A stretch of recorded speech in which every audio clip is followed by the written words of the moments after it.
Hey YouTube, this is DWS Darius, and this is going to be part 2 of my updates. And in this video I'm going to update the 125, the 210, and my ponds. So stay tuned.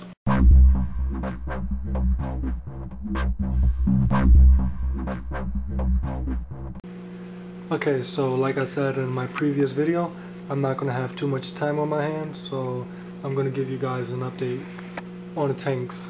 So right here you're looking at the 125 gallon African cichlid tank.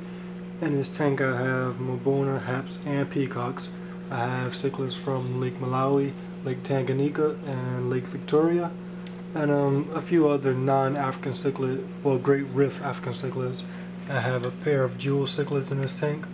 Before, when I had the convicts, out of all the fry I failed to get one out, so you see him under the rock, so that's the only convict. I'm going to get him out soon though. I have about 6 clown loaches in here. Under that rock I have 2 catfish, one Raphael and another one that I just call a big eye catfish. Not too much is known about that catfish. And I have 2 bristlenose plecos. Okay, so right now I'm just going to discuss the ranking and the hierarchy in my tank. And I guess I can just pretty much consider my tank to be balanced.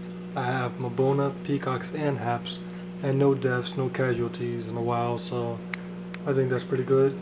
And the leader of the tank, the main tank boss, is right here, the 5-inch male bumblebee cichlid. He's constantly growing. He doesn't have a specific territory, he just goes back and forth showing who's boss. And right after him is 2 fish battling for that second position. Both of them are quite equal. On this side you have the almost 5-inch Venusta cichlid. Right now he's kind of shy, so he's not colored up. Earlier today he has some gorgeous colors, but he's roaming the left side of this tank.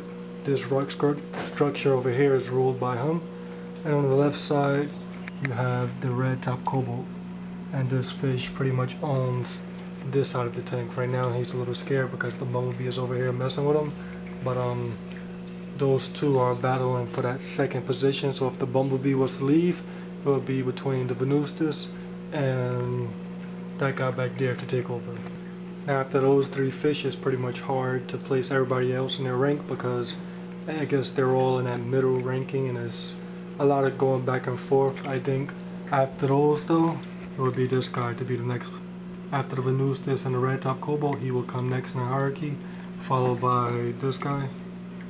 But to put them all in order is kind of hard because they change hierarchies in that middle stage. They just change daily, so I can't really line those up. So that's just a look at who's running the tank. Okay, and who's my favorite in the tank? You all know that my Kenyan cichlid was my favorite because of how he interacted with me. Now I have 3 fish that's in that room of being my favorite. I have this cobalt because the same way the Kenya fought my hand, he's starting to fight my hand a little bit, so I like that interaction from him.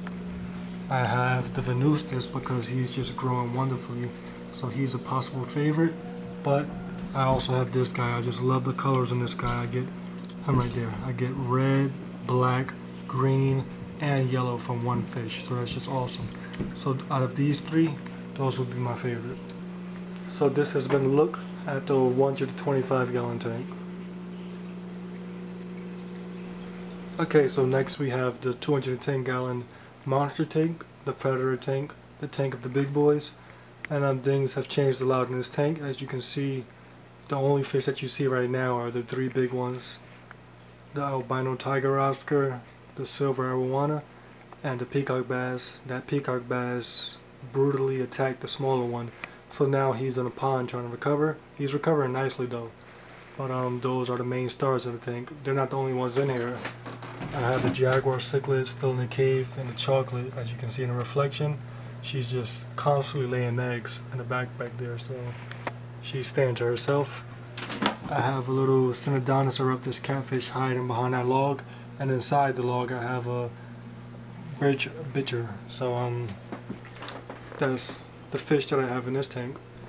Okay, some of the best news about this tank is that this guy right here, the peacock bass, I finally trained him to eat pellets. Now, when I first bought him, he stuck to feeders and he refused to eat anything else. I got him to eat raw fish and raw shrimp, and just recently I was able to get him to eat pellets, so that's very awesome. Glad to have this guy eating pellets just like the rest, and I'm going to show you guys just a little feeding video after this.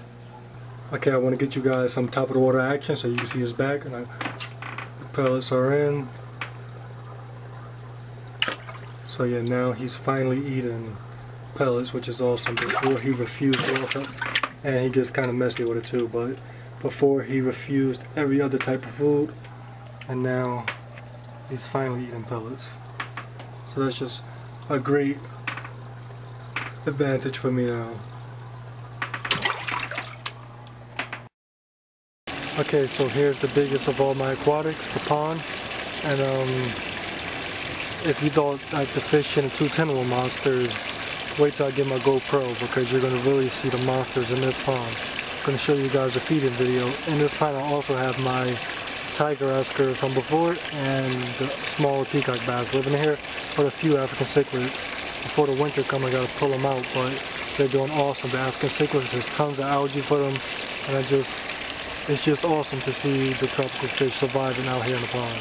Okay, and last but not least, the latest, the newest pond that I just made. Now, you know that my lilies were being killed by the koi, so I decided to create just a small little above ground pond for them. I got a few goldfish in there, and I got dirt as a substrate, and just these lilies are doing awesome. I have some aquatic plants that have some awesome roots growing on them. Not too much to say about this, but I just wanted to save my lilies, so I got them out here. So that's pretty much going to be a wrap to this update video.